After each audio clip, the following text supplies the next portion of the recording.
जय गुरु जी संगत जी गुरु जी की डिवाइन कॉल सत्संग प्लेटफॉर्म में आप सभी गुरु परिवार का हार्दिक स्वागत है। शुक्राना गुरु जी महाराज का कि उन्होंने ये सेवा मुझे बख्शी कि मैं आप सभी गुरु परिवार के समीप आके गुरु जी के कल्याण महिमा अनुभव का वर्णन कर पा रही हूँ। अनंतम शुक्राना मेरे गुरु जी महाराज का। संगत जी, आज का जो सत्संग मैं आपके साथ शेयर करने जा रही हूँ वो प्रीति आंटी का है। ये सत्संग हमें मेल के माध्यम से प्राप्त हुआ है। बहुत ही प्यारा सत्संग है, ब्लेसिंगफुल सत्संग है। तो मेरी विनती है सभी गुरु परिवार से कि सत्संग को अंत तक सुनिएगा, ध्यान से सुनिएगा, पूरा सुनिएगा। सत्संग का मतलब होता है सत्य का संग, और सत्संग हमें जब भी प्राप्त होता है जब गुरु कृपा होती है। तो हम सभी बड़े भाग्यशाली हैं कि हमें गुरु कृपा मिली है और सत्संग सुनने का सौभाग्य प्राप्त हो रहा है। संगत जी, मैं हर सत्संग में आप सभी से एक बात की रिक्वेस्ट करती हूँ कि सत्संग को अंत तक सुनिए, बिना स्किप करे ये सुनिए। सत्संग के माध्यम से हमारे अनेकों सवालों के जवाब मिलते हैं, बहुत सारे दुख दर्द कष्ट रोगों से मुक्ति मिलती है। और अगर हम सत्संग को बीच में छोड़ देंगे तो हमें हमारी ब्लेसिंग्स प्राप्त नहीं हो पाएगी। ब्लेसिंग्स प्राप्त करने के लिए हमें सत्संग अंत तक और ध्यान से सुनना चाहिए। वैसे तो गुरुजी महाराज के बहुत सारे तरीके हैं अपनी संगत को ब्लेस करने के। उनमें से एक तरीका सत्संग सुनना, सत्संग शेयर करना भी है। और अगर आप अपना सत्संग शेयर करना चाहते हैं तो हिंदी में साफ राइटिंग में आप अपना सत्संग लिखकर हमारी जीमेल आईडी पर सेंड कर सकते हैं, ताकि आपके द्वारा सुनाए गए सत्संग से जो भी गुरुजी महाराज की नई जुड़ने वाली संगत है उन्हें गुरुजी के कल्याण महिमा अनुभव के बारे में ज़्यादा से ज़्यादा पता चलेगा। सत्संग आपको पसंद आता है तो आप इसको लाइक कीजिए, सब्सक्राइब कीजिए, ज़्यादा से ज़्यादा संगत में शेयर कीजिए और बेल आइकन दबाना बिल्कुल नहीं भूलिएगा। जब भी कोई लेटेस्ट सत्संग आएगा उसका नोटिफिकेशन आपके पास आएगा। तो चलिए संगत जी, चलते हैं गुरुजी महाराज के सत्संग की ओर। सत्संग शुरू करने से पहले करते हैं गुरुजी का मंत्र जाप। ओम नमः शिवाय, शिव जी सदा सहाय। ओम नमः शिवाय, गुरु जी सदा सहाय। जय गुरु जी संगत जी मेरा नाम प्रीति है और ये मेरा शुक्राना सत्संग है। सबसे पहले मैं गुरु जी महाराज का अनंतम शुक्राना करूंगी और इस सारी संगत जी को जय गुरु जी बोलूँगी कि आज उन्होंने ये मौका मुझे दिया कि मैं सत्संग शेयर कर पा रही हूँ। संगत जी, आज मुझे 1 साल गुरु जी से हो गया है जुड़े हुए, जिसके लिए मैं गुरु जी का अनंतम बहुत बहुत शुक्राना करती हूँ। संगत जी देखिए, जब मैं गुरु जी महाराज से जुड़ी थी तब भी शिवरात्रि का ही पावन दिन था और आज भी मैं जो गुरुजी का सत्संग शेयर कर रही हूँ और उसके 2-3 दिन बाद शिवरात्रि है, तो गुरुजी ने वही घेर पे मुझे लाके एक सत्संग शेयर करवाने का मौका दिया। अनंतम शुक्राना। ये एक ब्लेसिंग्स है मेरे लिए, जिसके बारे में मैंने कभी नहीं सोचा था। और मैं अपना सत्संग शेयर करने से पहले गुरुजी का मंत्र जाप करूँगी। ओम नमः शिवाय, शिव जी सदा सहाय। ओम नमः शिवाय, गुरु जी सदा सहाय। संगत जी, गुरुजी से मैं अपनी एक कज़न सिस्टर हैं, उनके थ्रू जुड़ी थी और मेरे हस्बैंड का संगत जी बहुत भयानक वाला एक्सीडेंट हुआ था और उस एक्सीडेंट में संगत जी मेरे हस्बैंड को बहुत चोटें आई थी, बहुत ज़्यादा चोटें आई थी। और गाड़ी का जो डंपर होता है ना, वो मेरे हस्बैंड के जो सर में है ना, वो बहुत तेज़ लगा था, जिसकी वजह से उनका सर बिल्कुल फट गया था। तो उस टाइम पे संगत जी मैं अपने मायके में थी और मुझे बिल्कुल नहीं पता था और मुझे फैमिली वालों ने उस टाइम नहीं बताया था जिस समय मेरे हस्बैंड को हॉस्पिटल एडमिट किया गया था। सबको यही लग रहा था कि ये खबर अगर मैं सुनूँगी तो शायद मेरा सँभलना बड़ा मुश्किल होगा। तो इसीलिए मेरे जो फैमिली वाले थे उन्होंने मुझे बिल्कुल भी नहीं बताया। बट मैं उस दिन अपने मायके में ही थी जिस दिन मेरे हस्बैंड का एक्सीडेंट हुआ था। ऑफ़िस से वो घर जा रहे थे और मेरी फैमिली में संगत जी उस दिन ये शाम के करीबन 7:30 या 8 बजे का टाइम था, जिस समय मेरी फैमिली के पास फ़ोन आया था। और घर का माहौल कुछ अजीब-गरीब सा संगत जी उस दिन मुझे लग रहा था। बिल्कुल अजीब-गरीब सा लग रहा था कि पता नहीं फैमिली में सब इतने शांत क्यों हो गए हैं और अभी तो इतनी हलचल सी मच रही थी। अच्छा, मन तो मेरा सुबह से ही घबरा रहा था। बट वो होता है ना, जैसे कि आदमी ये सोचता है कि शायद बीपी लो है, तो वही कुछ मुझे डाउट हो रहा था। बट दिल मेरा सत्संग जी सुबह से ही घबरा रहा था। बार-बार मन में यही आ रहा था कि कहीं कुछ गलत हो रहा है, कहीं कुछ गलत होने वाला है, ये बार-बार आ रहा था। तो मैं दिन में अपनी मदर को भी कह रही थी, मैंने कहा मम्मा मेरे को ऐसा क्यों लग रहा है, मेरा मन घबरा रहा है। और दिन में ही संगत जी मेरे हस्बैंड संजय से मेरी बात हुई थी और उन्होंने मुझे बताया था कि वो ऑफिस से शाम को 7:30 8:30 के आसपास घर के लिए निकलेंगे और आज थोड़ा सा वो लेट हो जाएंगे। तो बस इतना मेरी उनसे बात हुई थी और उसके बाद संगत जी उन्होंने बताया कि उनकी कोई मीटिंग है, तो वो आज बात नहीं कर पाएँगे, घर पहुँच के मुझे कॉल करेंगे। तो ऐसा ही होता है संगत जी, जब लंच के बाद वो मुझसे बात करते हैं या दिन में कभी 1-2 बार बात कर ली या फिर संगत जी रात को जब वो घर पहुँच जाते हैं तब तो बिल्कुल करते ही करते हैं मुझे कॉल। तो संगत जी 7:30 हो गए, 8 बज गए, हस्बैंड का कॉल नहीं आया और घर में भी शांति का सा माहौल था। तो मैंने संगत जी ये देखा कि घर में इतनी शांति क्यों है? मम्मा को पूछा तो मम्मा कुछ नहीं बता रहे थे, पापा को पूछा तो पापा कुछ नहीं बता रहे थे। तो संगत जी मम्मा-पापा जो है ना रात को करीबन 9 साढ़े 9 बजे जाने के लिए तैयार हुए। तो मैंने पूछा भी कि मैंने कहा आप लोग कहाँ जा रहे हो? तो उन्होंने बताया कि हमारे एक रिलेटिव्स बीमार हैं, हम वहाँ जा रहे हैं। तो संगत जी मैंने पूछा कि कौन से रिलेटिव? तो मम्मा ने कहा कि हैं, पास की हैं। तो संगत जी ऐसा तो हो ही नहीं सकता कि मैं किसी रिलेटिव को ना जानूँ। तो मम्मा-पापा ने मुझे कुछ बताया नहीं, छोटा भाई, छोटी बहन घर पे ही थे और मम्मा-पापा ने कहा कि मैं 1-2 घंटे में आ जाऊँगी और फिर देखते हैं जैसे होगा मैं फ़ोन कर दूँगी। बट कुछ बताया नहीं, ठीक है, मन बहुत घबराता था। इधर मैं अपने हस्बैंड संजय को कॉल कर रही थी, तो संगत जी फ़ोन जो था स्विच ऑफ आ रहा था। मैंने कहा स्विच ऑफ आ रहा है, तो अक्सर मेरे हस्बैंड की आदत है संगत जी कि वो ना बैटरी जो कम होती है ना, तो वो चार्जर पे फ़ोन लगाना ही भूल जाते हैं और अधिकतर मैं घर पे होती हूँ, तो मैं ही चार्जिंग पे लगाती हूँ। तो अभी मेरी शादी को सिर्फ़ संगत जी 2.5 साल ही हुआ था, तो बट हमारी लाइफ़ बहुत अच्छी कट रही थी उस टाइम पे, बहुत ही मतलब ऐसा मैंने कभी सोचा भी नहीं था। कभी मैं क्या क्या संगत जी कोई भी होगा मेरी जगह वो भी ऐसी कल्पना नहीं कर सकता कि लाइफ़ में इतना बड़ा तूफ़ान, इतनी बड़ी चीज़ें सामने आ सकती हैं, तो कोई नहीं सोच सकता।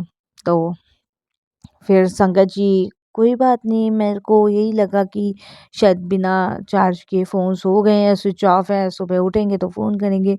संगत जी मैं मम्मा-पापा को फ़ोन कर रही थी तो वो मुझे कहने लगे कि हमें टाइम लगेगा और मैं इंतज़ार करते-करते, बार-बार बात करते-करते मैं सो गई। मुझे नहीं पता चला लेकिन मेरा मन बहुत घबरा रहा था।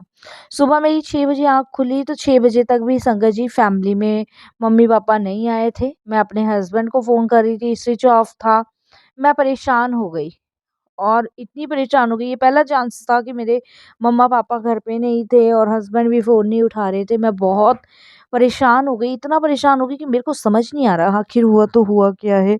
और अ, संगत जी अब ऐसे में अचानक से कुछ चीज़ें सामने आए और अजीब-अजीब सा लगे तो फिर मेरे से बिल्कुल रहा नहीं गया। मैंने अपनी मदर इन लॉ को कॉल किया, तो संगत जी उन्होंने फ़ोन जो है अटेंड नहीं किया। उसके बाद संगत जी मैं बहुत परेशान हो गई। मैंने कहा इन्होंने भी फ़ोन नहीं उठाया, फिर माइंड में आया हो सकता है वो सो रहे हों या फिर नहाने गए हो या पूजा कर रहे हों, कुछ तो वो कर ही रहे होंगे क्योंकि संगत जी बहुत जल्दी कॉल किया था, करीबन साढ़े 6-7 के आसपास। फिर संगत जी उसके बाद 9 बजे तक मैंने फ़ोन ट्राई किया, इधर मम्मी-पापा ने भी फ़ोन उठाना बंद किया।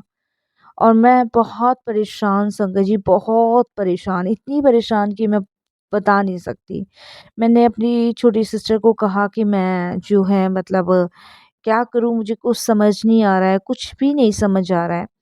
तो अभी मैं संगत जी डिस्कस ही कर रही थी अपनी सिस्टर और भाई से, इतने में संगत जी मम्मी-पापा आए और उनकी शक्ल देख के संगत जी मैं थोड़ा-सा घबराई। मैंने कहा आखिर हुआ क्या है? कुछ पता ही नहीं चल रहा है।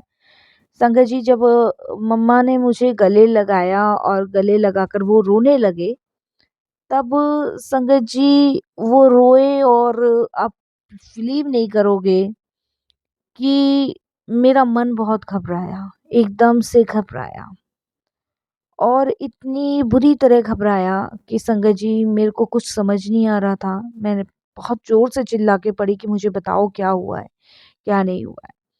तब मेरे पापा ने मुझे शांत करके बिठाया और पानी पिलाया। उन्होंने कहा कि बेटा, संजय जो है वो आईसीयू में एडमिट है। उनका कल रात बहुत भयानक वाला एक्सीडेंट हुआ है और डॉक्टर का कहना है कि बचने के चांसेस बिल्कुल भी नहीं के बराबर है। या तो वो कोमा में चले जाएंगे या फिर उनके चांसेस ही नहीं है बचने के, क्योंकि शीशे के टुकड़े जो हैं वो सर के अंदर जा चुके हैं, सर पूरी तरीके से फट चुका है। इसीलिए संजय के बचने के चांसेस बहुत कम हैं। उस समय संगत जी मैं बिल्कुल शुद्ध बुद्ध सब खो चुकी थी और संगत जी मैं बेहोश होके बिल्कुल ज़मीन पे गिरी। आधे 1 घंटे बाद संगत जी मेरी आँख खुली और मैं घबरा गई और मैंने अपने मम्मी-पापा को कहा, मुझे आप हॉस्पिटल लेके चलो, मुझे हॉस्पिटल जाना है। मुझे हॉस्पिटल ले जाया गया। मैंने संगत जी आईसीयू के शीशे से अपने हस्बैंड को देखा। मेरे हस्बैंड जो थे वेंटिलेटर पे थे उस समय। संगत जी, मैं देख के इतना रो रही थी कि मैं आपको बता नहीं सकती। इतने में ही संगत जी चारों रिश्तेदारों में चारों तरफ ये खबर फैल गई। सब कुछ लोग संगत जी ये कह रहे थे कि अभी बताओ 2.5 साल शादी को हुआ है, ऐसा हादसा हो गया है। बहुत सारी लोग बहुत सारी बातें कर रहे थे, कुछ-कुछ कर रहे थे, कुछ-कुछ कर रहे थे। मेरे से संगत जी ये सब चीज़ें बर्दाश्त नहीं हो रही थी। संगत जी मेरी मदर इन लॉ भी संगत जी बहुत गुस्सा मुझे करने लगी कि तुम्हें ये पता होते-सोते कि तुम्हारे हस्बैंड यहाँ आईसीयू में हैं और तुम अभी तक अपने मायके थी, तुम्हें फ़िक्र नहीं है। मतलब बहुत सारी चीज़ें संगत जी हुई। उस टाइम पे बहुत सारी चीज़ें हुई और फिर संगत जी मेरे हस्बैंड कुछ दिन बाद संगत जी इस दुनिया में नहीं रहे और उस चीज़ का मुझे बहुत दुःख आज भी है और हमेशा ज़िंदगी भर रहेगा। उसके बाद संगत जी मेरे ससुराल में मेरे लिए बहुत कलेश होती थी, बहुत कलेश। मेरे सास-ससुर, मेरे देवर, जेठ, जेठानी अक्सर मुझे यही ताने मारे जाते थे कि अभी 2.5 साल शादी को नहीं हुआ और हमारा संजय चला गया। हँसता-खेलता बोलता था और किसकी बुरी नज़र लगी, किसके बुरे पैर हमारे घर में पड़े। मेरे से संगत जी ये सब चीज़ें बर्दाश्त नहीं होती थी। मैं संगत जी एक तरीके से बहुत डिप्रेशन में जा चुकी थी। इतने डिप्रेशन में जा चुकी थी कि मैं आपको बता नहीं सकती। हालाँकि मैं संगत जी मेरे हस्बैंड बहुत अच्छे थे, बट मेरे पास जीने का कोई सहारा नहीं था। ना मेरे पास कोई बच्चे थे जिनके सहारे मेरी ज़िंदगी कट जाती, कुछ भी नहीं था। मैं ससुराल में किसके सहारे जीती? संगत जी, ये एक बहुत भयानक वाली परंपरा मुझे लगती है कि ससुराल में अगर लड़की पे बच्चे नहीं हैं, पति नहीं है, तो किसके सहारे अपनी ज़िंदगी काटे। तो वही संगत जी मेरे साथ था। मुझे घुटन होती थी। मुझे इतनी घुटन होती थी कि संगत जी मैं चाहती थी कि मैं भी सुसाइड कर लूँ। लेकिन मेरी आत्मा मुझे ये करने से मना करती थी। बार-बार यही मुझे कहा जाता था कि नहीं, ये गलत होगा, ये बिल्कुल गलत होगा। कुछ समय में संगत जी जब तक हस्बैंड की बरसी नहीं हुई, जब तक सब उसकी क्रियाएँ पूरी नहीं हुई, तब तक मैं ससुराल में रही। उसके बाद संगत जी मेरे मायके वाले मुझे ले आए। मेरे मायके वाले ये भाब चुके थे कि मैं उस घर में नहीं काट पाऊँगी अब और ना उस घर में मेरा कुछ बचा है। मैं मायके आके रहने लगी, मैं बहुत रोती थी, बहुत परेशान रहती थी। उसी टाइम संगत जी मेरी कज़न सिस्टर भी आई हुई थी। वो संगत जी गुरुजी को बहुत मानती हैं और उन्होंने बहुत समय पहले मुझे गुरुजी के बारे में बताया था, पर मैं नहीं जुड़ी थी। और जब वो मेरे पास रहने आई, उन्होंने मेरी हालत देखी, मुझे समझाया, बहुत समझाया और उन्होंने मेरा मार्गदर्शन किया। उन्होंने मुझे गुरुजी का दरबार दिखाया, गुरुजी का रास्ता दिखाया और संगत जी उन्होंने मुझे गुरुजी से जोड़ा। ख़ैर, ये तो गुरुजी जानते हैं कि उन्होंने जोड़ा या गुरुजी ने खुद जोड़ा, वो तो सिर्फ़ एक माध्यम बनी, लेकिन उनके माध्यम से मुझे एक रास्ता मिला और मैं गुरुजी के मार्ग पे चल बैठी। संगत जी, गुरुजी के मार्ग पे चलने से मेरे जीवन में बहुत कठिनाइयाँ आईं, बहुत कठिनाइयाँ, जिन पे संगत जी, पथरीले रास्ते थे जिन पे चलना बड़ा मुश्किल था, कांटे चुभते थे। मेरा कनेक्शन गुरुजी से हो ही नहीं पाता था, क्योंकि जब-जब मैं गुरुजी के सिमरन में बैठती थी, तब-तब संगत जी वो कांटे, वो पथरीले रास्ते मेरे मार्ग पे चुभते थे मेरे पैरों में। मेरे अंदर संगत जी वही धुंधली यादें फिर से वापस आ जाती थी कि मेरे साथ ऐसा हुआ। मेरे पति नहीं रहे, मेरा ससुराल नहीं रहा, वो कमरा, वो खाना एक साथ, वो घूमना-फिरना, वो सब मेरे मार्ग पे आते थे। लेकिन मैं गुरुजी से एक चीज़ की हिम्मत माँगती थी, हमेशा माँगती थी कि गुरुजी अब आप अपने से जोड़ लो, अपनी भक्ति में लीन कर लो, क्योंकि मैं गुरुजी ऐसे नहीं जी पाऊँगी, या आप मुझे अपने पास सदैव के लिए बुला लो। बस यही मैं गुरुजी से माँगती थी।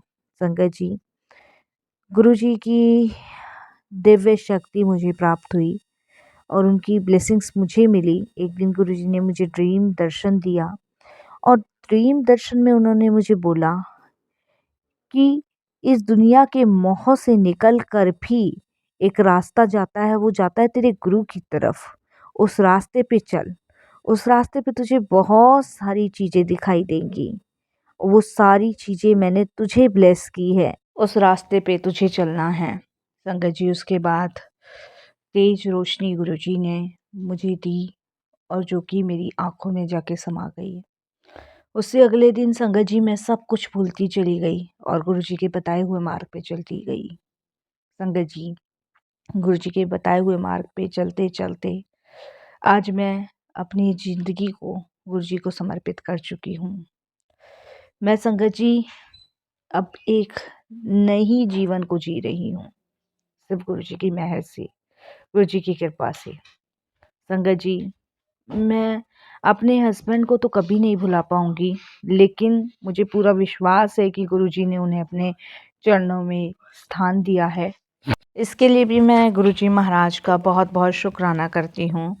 साथ संगत जी, घरवाले बोलते हैं कि कहीं दूसरी शादी करने के लिए, बट नहीं, ना मैं अपने पति को भुला पाई हूँ और ना ही संगत जी मैं भुला पाऊँगी। और संगत जी, गुरुजी महाराज की कृपा से, उनकी दृष्टि से मैं लाइफ में बहुत कुछ करना चाहती हूँ। अभी फ़िलहाल गुरुजी ने मुझे एक चैरिटेबल दिया है चलाने के लिए और उनके साथ में जुड़ी हुई हूँ। गरीब बच्चों की मदद करना और संगत जी, लड़कियों को उनका हक दिलवाना, तो इसमें संगत जी सेवा में मेरे को गुरुजी ने लगाया है, बख्शी है, वो मैं कर रही हूँ। और मैं चाहती हूँ कि गुरुजी महाराज मुझे आगे ऐसे ही जोड़े रखें और ऐसे ही बढ़ाए रखें और ऐसे ही मुझे इससे ये सेवा लेते रहें। बस यही मेरी विनती गुरुजी महाराज से है। बाकी संगत जी, अब मुझे कोई दुःख नहीं है, कोई गम नहीं है किसी भी प्रकार का। बस थोड़ा-सा गम यही है, दुःख यही है और यही बात मैं अक्सर गुरुजी के स्वरूप के सामने कहती हूँ। क्या एक लड़की का रिश्ता अपने ससुराल वाले से सिर्फ़ इतना ही रहता है जब तक उसका पति होता है? उसके बाद उसका कोई रिश्ता अपने ससुराल वालों से नहीं रहता। मेरे ससुराल में से मुझे किसी ने एक फ़ोन कर तक के नहीं पूछा कि तुम ठीक भी हो कि नहीं हो। किसी ने संगत जी मुझसे ये नहीं पूछा कि क्या तुम अपने ससुराल वापस आना चाहती हो या नहीं। नहीं संगत जी, किसी ने नहीं पूछा। बस मैं गुरुजी से यही कहती हूँ कि गुरुजी, जैसा मेरे साथ हुआ वैसा कभी किसी के साथ ना हो, कभी भी ना हो। मेरी सारी दुनिया, सब कुछ अब आपके चरणों में समर्पित है। बस संगत जी, ये मेरा छोटा-सा सत्संग था और बाकी तो गुरुजी अपने आशीर्वाद से मुझे हिम्मत, ताकत दोनों देते ही हैं, मुझे ब्लेस करते हैं। और आगे संगत जी मैं एक और चैरिटेबल शुरू कर रही हूँ, जिसमें संगत जी बुज़ुर्ग महिलाएं, बुज़ुर्ग आदमी लोग जिनको भी मदद की ज़रूरत पड़ेगी, वो मेरे चैरिटेबल में ज़रूर आएँ। मेरा चैरिटेबल द्वारका में है, गंगाराम संगत जी चैरिटेबल संस्था। आप जिसको भी हेल्प की ज़रूरत हो वो बिल्कुल ज़रूर आएँ। ये सेवा गुरुजी ने मुझे दी है और हम सभी बहुत फैमिली परिवार की तरह रहते हैं। इसमें मेरे मम्मा पापा भी मुझे बहुत सपोर्ट करते हैं, मेरे भाई बहन भी, और गुरुजी भी अपना आशीर्वाद बनाए रखे हुए हैं। और मैं चाहती हूँ कि ऐसी सभी सपोर्ट करें, और भगवान करे मैं आगे तक एक सेवा करने में कामयाब रहूं।